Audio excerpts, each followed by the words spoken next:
So hey guys, welcome back to my YouTube channel. I am Deepika and today I am going to explain chapter 1 of class 11 that is the living world.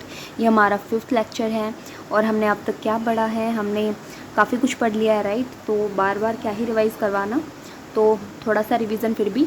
देखो growth और reproduction पढ़ा सबसे पहले कि ये हमारे define characteristic show नहीं करते लिविंग वर्ल्ड के लिए, लिविंग बींग्स के लिए, कि इनके बेस पे हम ये नहीं कह सकते कि भाई ये लिविंग है ये नॉन लिविंग है। किसके बेस पे कह सकते हैं?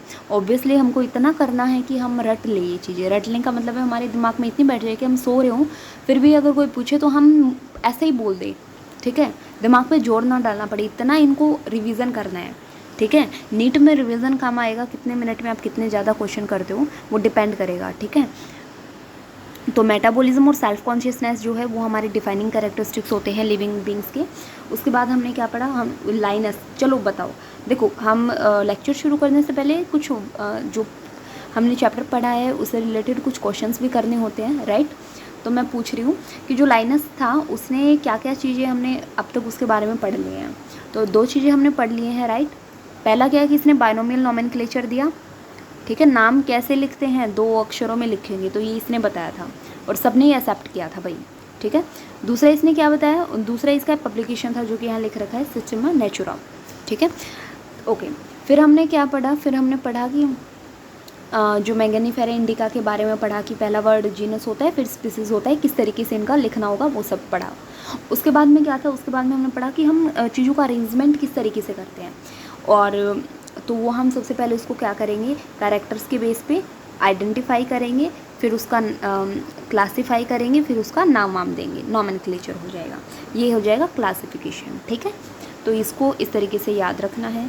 फिर सिस्टमेटिक्स में हम अलग अलग रिलेशनशिप पढ़ते हैं ऑर्गेनिजम्स के बीच का, उनके डाइवर्सिटीज़ के बीच का, और बस यहाँ तक ये चीज़ें थी, ठीक है। बाद में हम इवोल्यूशनरी रिलेशनशिप में भी चले गए। और क्या था, और हमने टेक्सा के बारे में पढ़ा। टेक्सा क्या होता है, टेक्सा अलग अलग लेवल्स पे कैटेगरीज को शो करता है। जैसे प्लांट भी एक कैटेगरी है, सेम अगर मैं पर्टिकुलर वीट प्लांट लूँ तो वो भी एक कैटेगरी है राइट।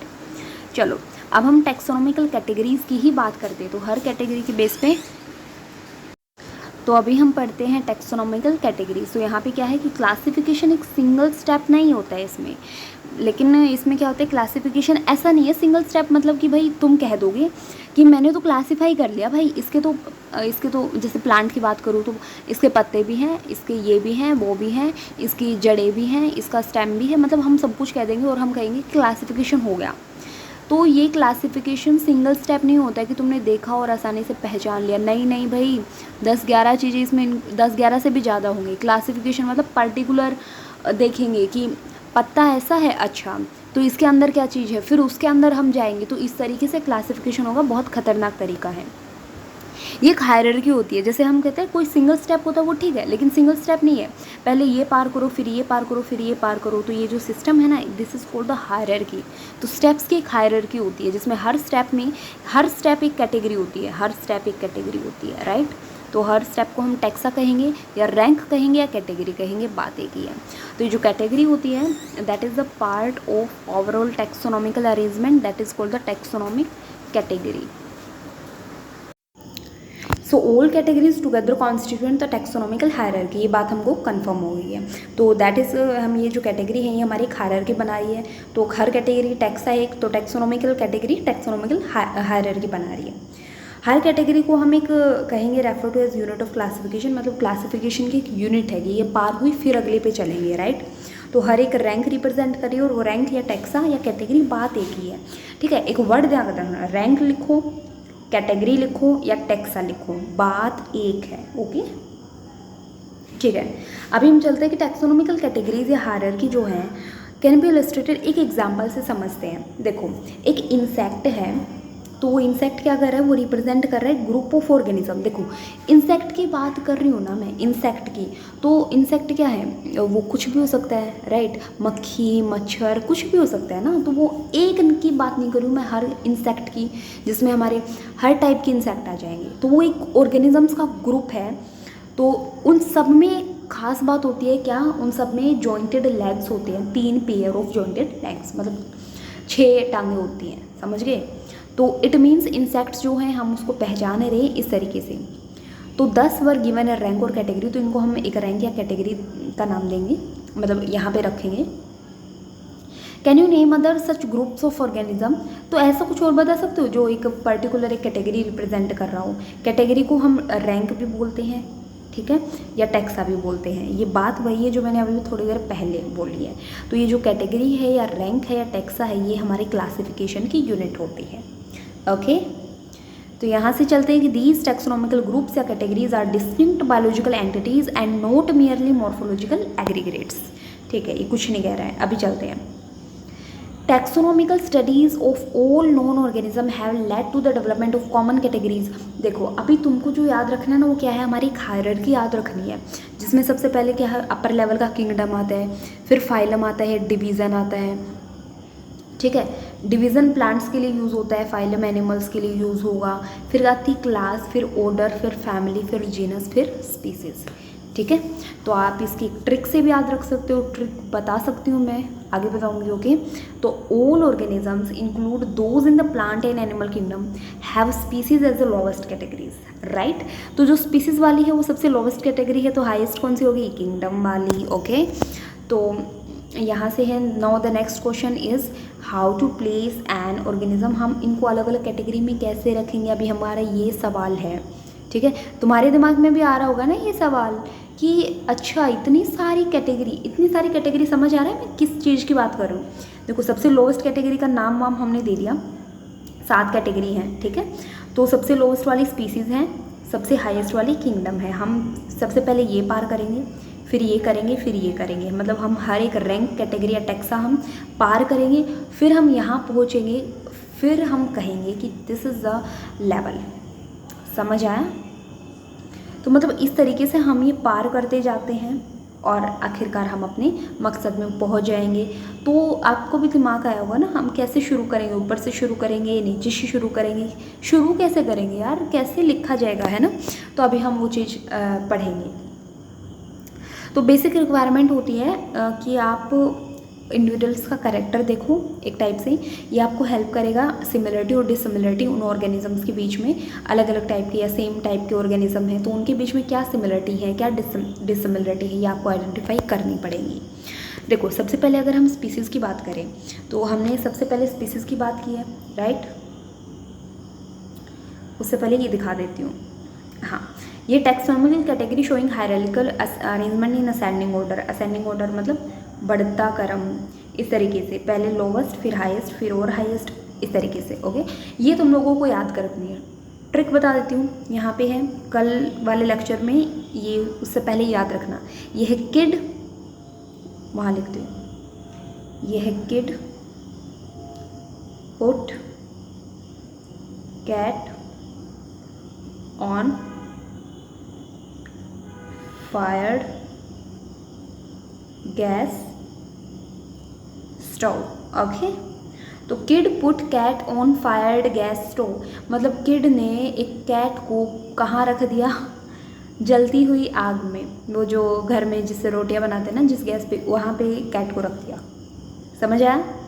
तो ये ट्रिक याद रखनी है, इसका स्क्रीनशॉट वगैरह जो भी लेना हो ले लेना। तो ये ट्रिक से इस चीज़ को याद रखना है, कभी नहीं भूलोगे। ठीक है, कई बार क्वेश्चंस क्या आते हैं, डायरेक्ट भी आ सकते हैं, जैसे ये मिस कर दिया, कहेंगे इनकी और इनके बीच में क्या है, या फिर आप अच्छे से बताओ, वो ऑर्डर ऊपर लिख देंगे, क्लास नीचे लिख देंगे और कहेंगे कि अरेंजमेंट क्या है, राइट अरेंजमेंट क्या है, मतलब कि तुम लोगों को इससे क्वेश्चंस भरपूर अमाउंट में देखने को मिलेंगे। ठीक है, तो अभी हम कहाँ थे, हम स्पीसीज़ और जीनस के बारे में थोड़ा सा पढ़ेंगे आज। ठीक है, तो देखो स्पीसीज़ के बारे में पढ़ेंगे। सबसे पहले taxonomical studies considered a group of individual organism with fundamental. देखो अगर सारी सिमिलरिटीज़ सेम है तो वो स्पीसीज़ में जाएगा। देखो कैसे, ह्यूमन एक स्पीसीज़ है, ह्यूमंस की एक स्पीसीज़ है, मतलब देखो सबके 2 टांगें होती हैं, एक नाक होती है, 2 कान होते हैं, 2 आंखें होती हैं, है ना। इस तरीके से हम जो स्ट्रक्चर्स देखते हैं, और लंग्स वगैरह, फेफड़े होते हैं, किडनी वगैरह, ये सारी ओवरऑल स्ट्रक्चर सेम होती हैं, तो that is called a species. ऐसे डॉग की एक स्पीसीज़ होती है, ऐसे कैट वगैरह की एक स्पीसीज़ हो जाएगी, राइट। तो हर एक की एक स्पीसीज़ होती है पर्टिकुलर, तो हम एक को दूसरे से डिस्टिंग्विश कर सकते हैं, जो इस तरीके से उनके मॉर्फोलॉजिकल डिफरेंस के बेस पे बाहर से किस तरीके से दिख रहे हैं वो सारे। मॉर्फोलॉजी और एनाटॉमी में क्या डिफरेंस है बच्चों? तो मॉर्फोलॉजिकल में क्या होता है, मॉर्फोलॉजिकल में बाहर से किस तरीके से दिख रहा है वो, और एनाटॉमिकल क्या होता है अंदर से किस तरीके से उसका स्ट्रक्चर है वो वाला। ठीक है, तो कंसिडर करो मैग्नीफेरा इंडिका जो हम पढ़ चुके हैं, और सोलेनम ट्यूबरोसम ये हमने नहीं पढ़ा है लेकिन अभी आया है, तो ये साइंटिफिक नेम याद रखना है, ये पोटैटो का है। ठीक है, सोलेनम ट्यूबरोसम। फिर लायन का दे दिया इन्होंने, ये भी याद रखना है, पैंथेरा लियो। ठीक है, यहाँ ये छुपे हुए हैं नाम, साइंटिफिक नेम, और नीट के पेपर में आ जाएंगे। कहूँगी कहाँ से आया है ये, क्योंकि ये अच्छे से नहीं पढ़ा है, यहाँ से आया है वो। ठीक है, तो देखो इन्होंने ना 3 साइंटिफिक नाम दे दिए हमको, एक तो मैंगो का दे दिया, एक आलू का दे दिया है, एक लायन का दे दिया है। ये तीनों नाम में क्या है, स्पीसीज़ की बात कर रहे हैं हम, क्योंकि स्पीसीज़ का टॉपिक है ना। तो इंडिका है स्पीसीज़, इसमें कौन सी है, ट्यूबरोसम है, इसमें कौन सी है, सेकंड वाली होती है ना स्पीसीज़, लियो है। तो ये एक स्पीसीज़ को रिप्रेजेंट कर रहा है। पहला वर्ड जो ये वाले हैं ये सारे जीनस को रिप्रेजेंट कर रहे हैं, तो ये हर एक कैटेगरी को रिप्रेजेंट कर रहे हैं। तो ईच जीनस वन और मोर देन स्पेसिफिक, देख हर जीनस की एक या एक से ज़्यादा स्पीसीज़ हो सकती हैं, जीनस वही रहेगा, मतलब कि स्पीसीज़ अलग हो सकती हैं। जैसे यहाँ पे और देखेंगे हम, ईच जीनस है वन और, हाँ अलग अलग ऑर्गेन क्या रिप्रेजेंट करेगा वो, अलग अलग ऑर्गेनिज्म, लेकिन मॉर्फोलॉजिकल सिमिलरिटी सेम है उनमें। ठीक है, अब ये एक हल्का सा एग्जांपल देती हूँ। देखो हमने यहाँ बात किया पैंथेरा लियो, तो पैंथेरा लियो हो गया, ये क्या है जीनस, ये क्या है स्पीसीज़। अब इसने कहा है कि बहुत सारी जो ऑर्गेनिज्म है या जो स्पीसीज़ हैं, या पर्टिकुलर हम एक टैक्सा कह सकते हैं, तो उसमें क्या होता है स्पीसीज़ चेंज हो जाती हैं लेकिन जीनस सेम रहेगा। तो मतलब वो भी पैंथेरा है लेकिन वो क्या है, टिग्रिस है, टिग्रिस, मतलब कि इन दोनों में सारी बातें सेम हैं, पैंथेरा है दोनों के दोनों, लेकिन स्पीसीज़ अलग है। मतलब वो थोड़ा सा दिखने में लायन, वो लायन दिखने में है, ये क्या है टाइगर दिखने में है, बट इनकी ओवरऑल बहुत सारी सिमिलरिटीज सेम है। तो दैट इज़ इनको हम एक उसमें जीनस में रख देंगे। मतलब कि मैं कहना चाह रही हूँ कि जो हमारे 7 लेवल थे ना, जैसे नीचे स्पीसीज़ का है 1 2 3 ऐसे समझ लो तुम, 6 7, जो 7 लेवल थे सबसे पहला वाला पार करना है। तो सबसे पहले वाले में मैं इनको एक 2 अलग अलग लिखूँगी, ये मेरा टाइगर है, ये मेरा क्या है, वेट, ये मेरा टाइगर है। इस तरीके से देखो फिर से बनाती हूँ जल्दी से, 1 2 3 4 5 6 7। तो इस एरिया में मैं इनको अलग अलग मानूंगी कि मेरा एक टाइगर है, एक चीता है, लेकिन इस लेवल पे, जीनस वाले लेवल पे मैं इनको कहूँगी ये सेम जीनस के हैं। ठीक है, मतलब मैं इनको सेम मान लूँगी, समझ आया। और यहाँ पे क्या होता है, यहाँ पे पर्टिकुलर बहुत सारी जीनस होती हैं, उनको हम सेम मान लेंगे, एक उनका फैमिली बना दिया जाएगा। जैसे यहाँ पे अलग अलग स्पीसीज़ हैं, उनका पर्टिकुलर एक जीनस में रख दिया, अलग अलग जीनस को पर्टिकुलर एक फैमिली में रख दिया, अलग अलग फैमिली को हम ऑर्डर में रख देंगे, फिर उसको क्लास में रख देंगे, फिर उसको आगे फाइलम वगैरह, फिर उसको किंगडम में रख देंगे। समझ आ रहा है क्या कह रही हूँ, ये चीज़ है। ऊपर जैसे बात है किंगडम की बात करो तो ऊपर तो प्लांट दिखेगा, लेकिन जब हम नीचे आते हैं तो वो वीट का प्लांट भी हो सकता है, राइट, वो मैंगो का भी हो सकता है। ठीक है, तो इस तरीके से मैं बात कर रही हूँ। तो जैसे पैंथेरा का दूसरा क्या है, टिग्रिस, सोलेनम क्या है, निगरम। ठीक है, और अलग अलग हो सकते हैं। और हमारे ह्यूमन बींग्स का क्या होता है, सेपियंस, होमो सेपियंस। ठीक है, उसको हम इस तरीके से रखते हैं। तो स्पीसीज़ का आई थिंक समझ आ गया होगा। जीनस क्या है, ये एक स्पीसीज़ का ही ग्रुप है। अभी बात की है हमने, अलग अलग स्पीसीज़ जो हैं उनको हम जीनस में रख देते हैं पर्टिकुलर। ठीक है, अलग अलग स्पीसीज़ के लिए हम कॉमनली जीनस यूज़ कर सकते हैं।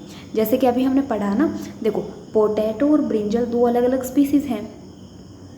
जैसे कि पोटैटो का क्या है, अभी पढ़ा सोलेनम ट्यूबरोसम, ऐसे ही ब्रिंजल का कुछ और होगा, लेकिन इनको हम पर्टिकुलर सोलेनम में रखेंगे। ठीक है, जैसे कि अभी हमने पैंथेरा पढ़ा, और मतलब हमने लायन पढ़ा और टाइगर पढ़ा, ये तो एग्जाम्पल पहले भी आ गया है, लेकिन लियोपोर्ड भी है। तो इन तीनों के लिए हम पैंथेरा यूज़ करते हैं, बट इनकी स्पीसीज़ अलग है। जैसे ये लियो है, ये पार्डस है, ये टिग्रिस है। ठीक है, अलग अलग कॉमन फीचर हो, उसके हिसाब से सेम जीनस है इनका, पैंथेरा। ठीक है, लेकिन स्पीसीज़ अलग अलग हैं। इसी तरीके से जीनस जो है, अनदर जीनस जैसे फैलिस जो है हम कैट्स के लिए यूज़ करते हैं, ओके, तो यहाँ पे हमारी बात आ गई, जीनस भी हमने पढ़ लिया। तो गाइस हम फैमिली ये सब ऑर्डर ये हम नेक्स्ट क्लास में पढ़ेंगे, राइट। सो आज की वीडियोस में इतना ही गाइस, अब मिलते हैं नेक्स्ट पार्ट में with next video lecture. So thanks for watching my video, and if you like my video then also subscribe my channel. Thank you.